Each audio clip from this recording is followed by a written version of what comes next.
ભાવાર્થ વંદિતુ સૂત્ર ભાગ 4 પડિક્કમે દેશ્યમ સવમ પૂર્વવત. વ્રતો સમ્યક્ત્વ મૂળ ગણાય છે, એટલે એ વ્રતોનો સ્વીકાર સમ્યક્ત્વપૂર્વક કરવામાં આવે છે. સમકિત રહિતને જ્ઞાન ન હોય, જ્ઞાન વિના ચારિત્રના ગુણો ના હોય અને ચારિત્રના ગુણો વિના મોક્ષ ન હોય. જેને મોક્ષ નથી તેનું નિર્વાણ પણ નથી. સમ્યક્ત્વનો સ્વીકાર વ્રતોની પહેલા થતો હોવાથી તેના અતિચારોની આલોચના પણ વ્રતોના અતિચારોની આલોચના પહેલા જ કરવામાં આવે છે. સમ્યક્ત્વના મુખ્ય અતિચારો દૂષણો 5 છે. શંકા, જે શ્રદ્ધાથી અરિહંતને સિદ્ધ ભગવાનનું દેવ તરીકે આલંબન લેવામાં આવે છે.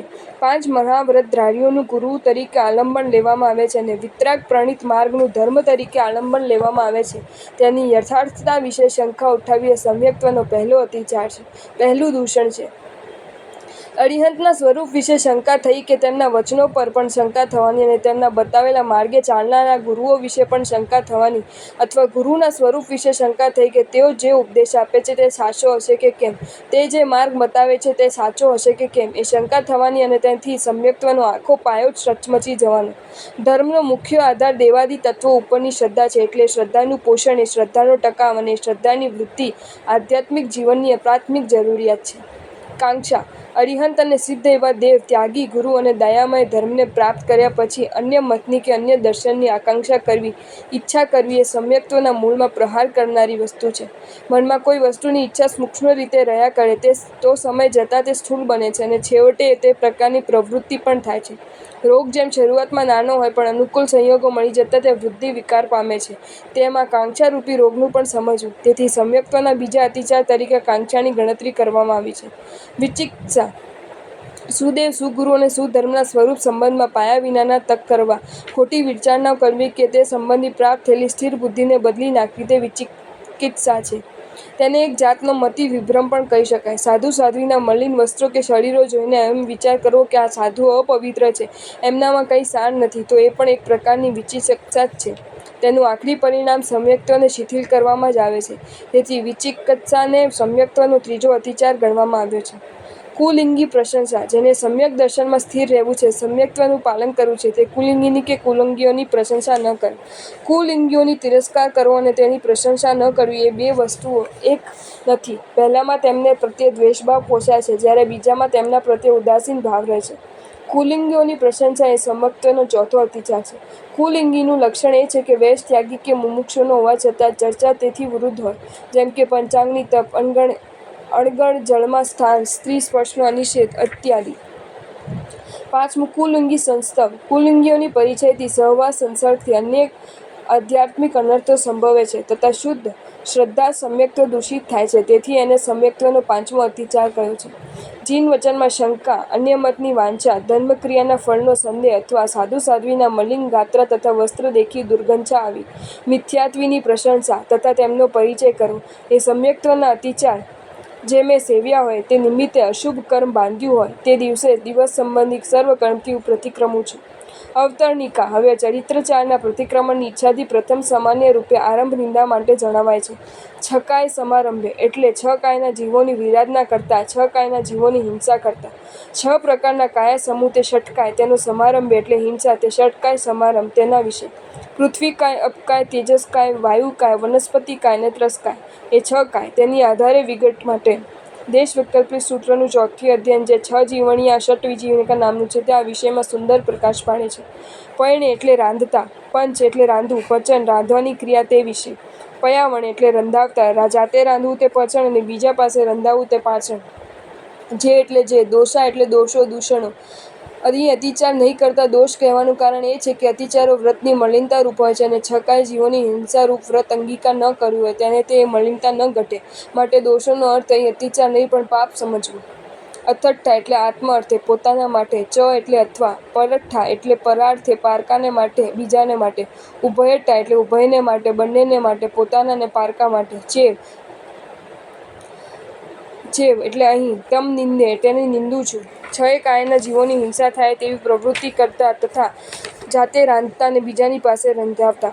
ગૃહસ્થ આશ્રમ અંગેની વિવિધ પ્રવૃત્તિઓમાં 6 કાયના જીવોનો સમારંભ થાય છે. તેમાં રાંધવા રંધાવાની પ્રવૃત્તિ અંગે ઘણો સમારંભ થાય છે, કારણ કે તેમાં ચૂલાની, પાણીની, અગ્નિની, પવનની, જુદા જુદા ધાન્યો તથા વનસ્પતિઓની તથા અનેક જાતના વાસણ-કુસણોથી જરૂર રહે છે. આ જાતની હિંસાઓ સરવાર ત્યાગ ગૃહસ્થોને માટે શક્ય નથી, એટલે તેને તે જાતનું પ્રત્યાખ્યાન નથી. છતાં તેમાં યત્ન રાખવાથી સમારંભનું હિંસાનું પ્રમાણ ઘણા અંશે ઘટાડી શકાય છે. યત્ન રાખવા છતાં જે આરંભાદિ થાય છે તેની શુદ્ધિ માટે આ ગાથામાં નિર્દેશ કરવામાં આવ્યો છે. 6 કાયના જીવોની હિંસાવાળા સમારંભ વિશે પોતાના માટે, પારકાના માટે કે બંનેને માટે રાંધતા, રંધાવતા કે અનુમોદના કરતા જે દોષો થયા હોય તેની હું નિંદા કરું છું. અવતરણિકા એટલે શ્રાવકને 12 વ્રતો રૂપ ચારિત્ર્યને વિશે અતિચારો લાગ્યા હોય તેનું બૌદ્ધ દ્રષ્ટિએ સામુદાયિક સ્વરૂપે પ્રતિક્રમણ કરવામાં આવે છે. પંચાણમ અનુવ્રયાણ એટલે 5 અનુવ્રતોના. અનુ એટલે નાનું જે વ્રત તે અનુવ્રત. મહાવ્રતોની સરખામણીમાં જે વ્રત નાનું છે, અલ્પ નિયમવાળું છે તે અનુવ્રત. તેના 5 પ્રકારો આ પ્રમાણે છે. પહેલું સ્થૂળ પ્રાણાતિપાત વિરમણ વ્રત એટલે સ્થૂળ જીવ હિંસા નહીં કરવાનું વ્રત. બીજું સ્થૂળ મુષાવાદ વિરમણ વ્રત, સ્થૂળ જૂઠું નહીં બોલવાનું વ્રત. ત્રીજું સ્થૂળ અદત્તા દાન વિરમણ વ્રત એટલે સ્થૂળ અનિધિનું ન લેવાનું વ્રત. ચોથું સ્વદાર સંતોષ પરદાર ગમન વિરમણ વ્રત એટલે સ્વ સ્ત્રીથી સંતોષ રાખી પર સ્ત્રી સાથે ગમન નહીં કરવાનું વ્રત. પાંચમું સ્થૂળ પરિગ્રહ પરિમાણ વ્રત એટલે સ્થૂળ પરિગ્રહને મર્યાદિત રાખવાનું વ્રત. ગુણ વ્યાયામ એટલે ગુણ વ્રતોના. ગુણની મૂળ ગુણની પુષ્ટિ કરનારા વ્રતો તે ગુણ વ્રતો. અહિંસા, સત્ય, અસત્ય, બ્રહ્મચાર્ય અને અપરિગ્રહ એ 5 મૂળ ગુણો છે. તેની પુષ્ટિ માટે જે વ્રતો લેવામાં આવે છે તે ગુણ વ્રતો કહેવાય છે. તીનહમ એટલે ત્રયાણમ એટલે 3ના. આ પદ ગુણવાયનનું વિશેષણ છે. 3 ગુણ વ્રતોના નામો આ પ્રમાણે છે. દિક્પરિમાણ વ્રત દરેક દિશામાં અમુક હદથી વધારે ન જવું તેવું વ્રત. ભોગ પરિમાણ વ્રત ભોગ અને ઉપભોગના પદાર્થોની મર્યાદા કરનારું વ્રત.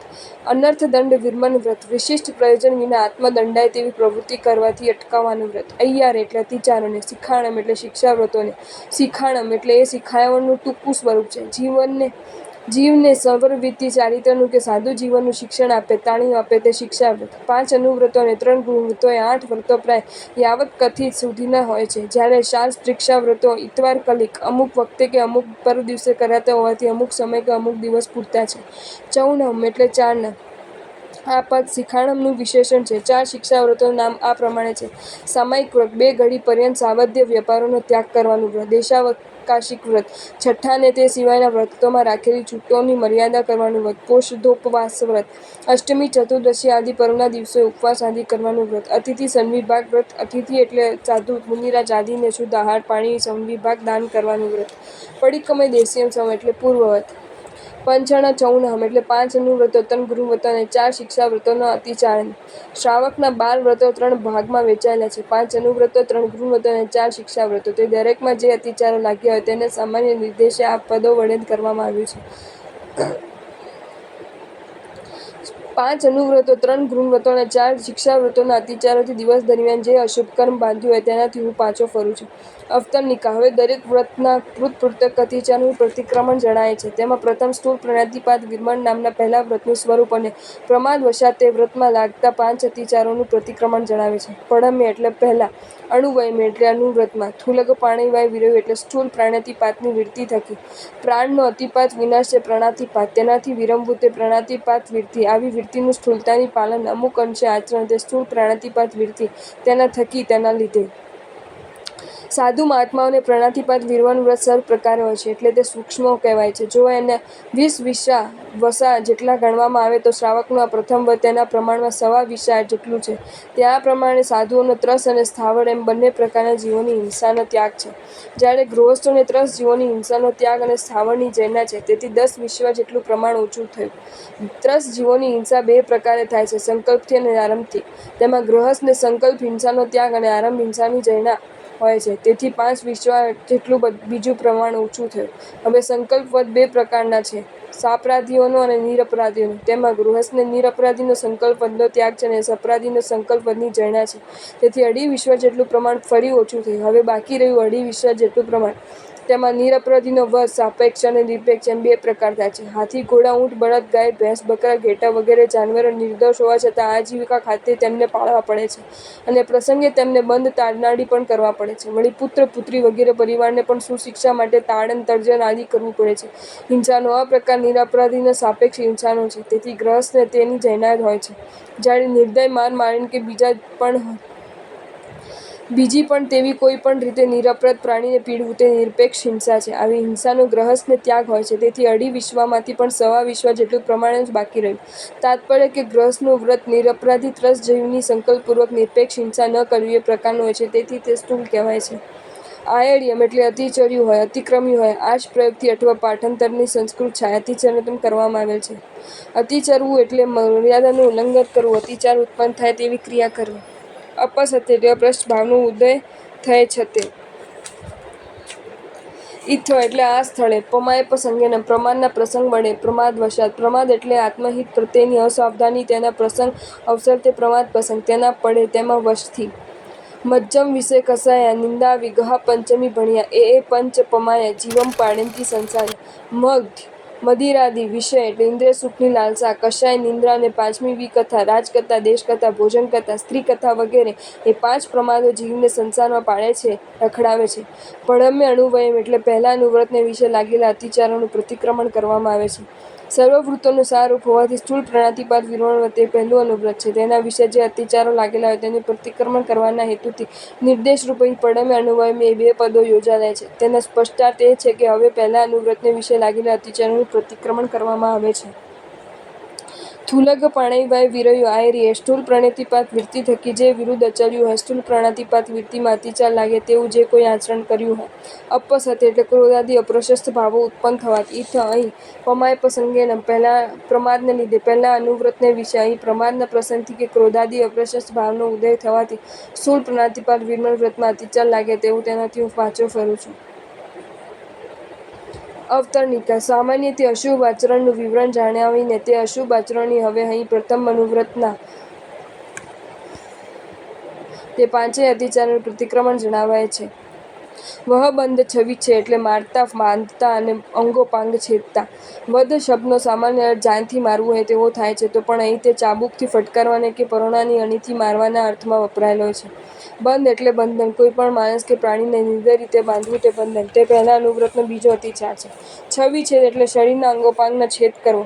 એટલે છેદ એટલે કાપવું. તે નાક, કાન વીંધવા, નાક, કાન કાપવા, ખસી કરવી વગેરે છવી છેદ કહેવાય છે. તે પહેલા અનુવ્રતનો ત્રીજો અતિચાર છે. અહીં ભારે એટલે બહુ ભાર ભરવાને વિશે. કોઈ પણ માણસ કે પશુ પાસે ગજા ઉપરાંત ભાર ઉપાડાવો તે અતિભાર કહેવાય છે. ભક્તપાણ વુચ્છેય એટલે ભક્તપાણના વિછેદમાં, ભૂખ્યા તરસ્યા રાખવામાં. ભક્ત આહાર અને પાણ પાણી તે ભક્તપાન, તેનો વિચ્છેદ વિયોગ તે ભક્તપાણ વિચ્છેદ. કોઈ પણ આશ્રિત મનુષ્ય કે પશુ પ્રાણીને ભૂખ્યા તરસ્યા રાખવા તે ભક્તપાણનો વિચ્છેદ ગણાય છે. પહેલા અનુવ્રતનો તે પાંચમો અતિચાર છે.